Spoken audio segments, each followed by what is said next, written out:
Minsan talaga, kahit prepared ka na, may hindi pa rin inaasahan. Plano ko sana gumawa ng 90 pieces na spam musubi ngayong araw.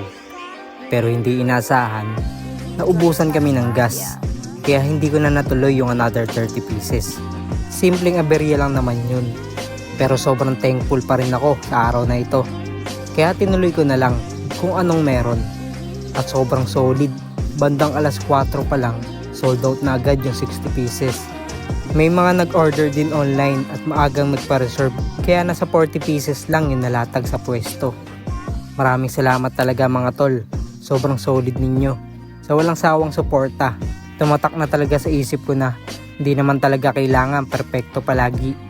Ang importante, tumuloy ka pa rin at marunong ka mag-appreciate kahit simpleng panalo. Minsan, simpleng aberya lang pero malaking blessing pa rin yung araw mo. Araw-araw hustling, kahit may aberya, lalaban pa rin. Kung gusto niyo sumabay sa journey ko, follow niyo lang po ako. Kita-kits po tayo sa susunod na episode. Mag-iingat po kayo palagi. Stay positive.